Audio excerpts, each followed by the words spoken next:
Woman's baby bump keeps growing, then doctor spots something unusual in ultrasound.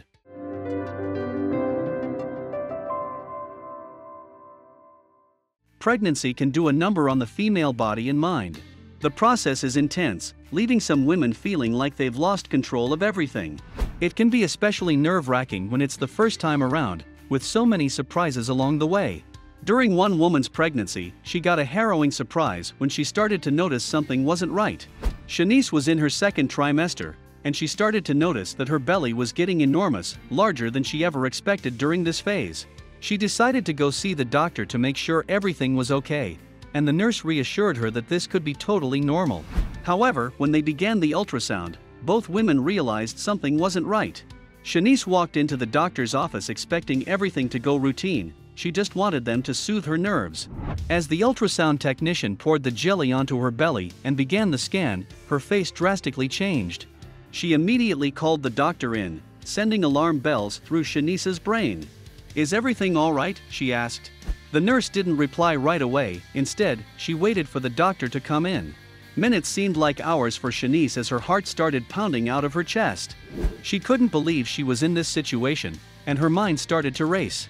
Shanice's parents had been together since they were 16, setting a loving example of what a healthy relationship is like. Even her big sister followed their footsteps and married her high school sweetheart right after graduation. Shanice always wanted a family of her own, but she never expected to be in this much pain so early on. Shanice's sister moved out of their house when Shanice was only 14, fleeing the nest after she got married. The two sisters missed each other so much, but started to drift apart as their lives were busy and in completely different stages. However, one day Shanice got fed up with the feeling of missing her sister, so she hopped on a bus and headed to her house. As she got there, she saw her brother-in-law's red truck speed out of the driveway. She waved as she normally would, but he ignored her with a stern expression on his face. Feeling the tension, she headed towards the front door. As soon as she got in the house, she saw her sister bawling, mascara running down her face. Grabbing a damp towel to wipe away the tears, Shanice asked her sister what on earth was going on. "Did he hurt you?" Her sister replied, "No, of course not, don't be silly. I asked him to leave." However, Shanice could always tell when her sister was lying, and this was one of those times. With a concerned expression on her face, she asked her sister, "Why did you ask him to leave, Linda? You know we've been trying for a year now, Shanice. He wants to take out another loan for IVF, but we can't afford it. We couldn't afford the first treatment. We can't keep doing this." Taking a deep breath, Linda continued to cry. Shanice realized that her sister would never feel fulfilled until she had a baby.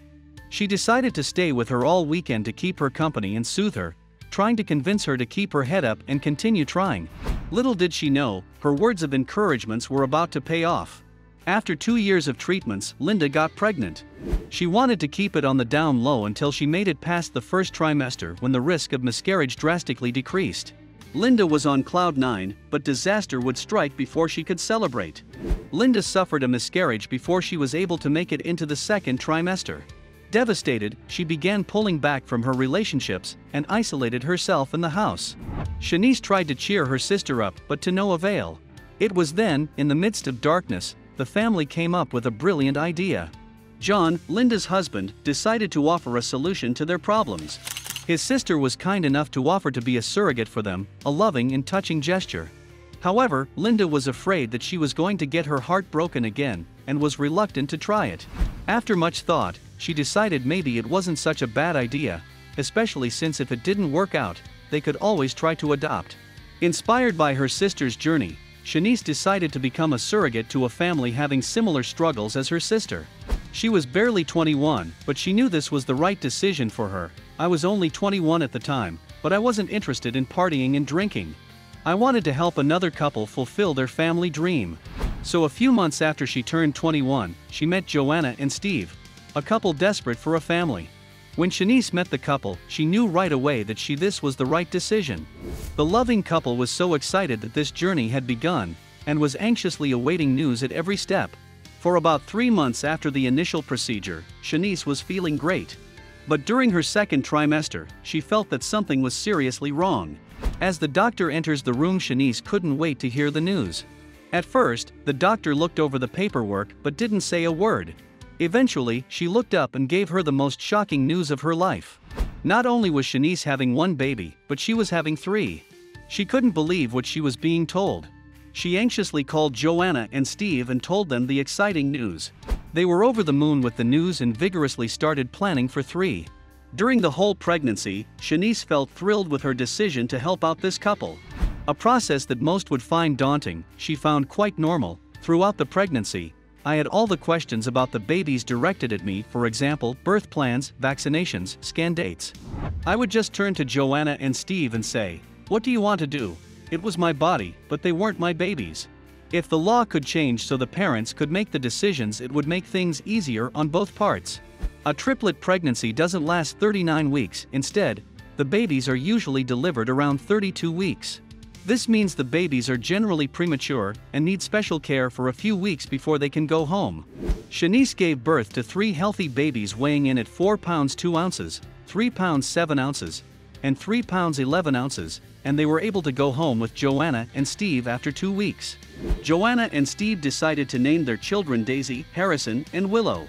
Remembering the journey, Shanice said, "Even though I was only 21, and it was a huge responsibility carrying their babies, it was one of the best experiences of my life.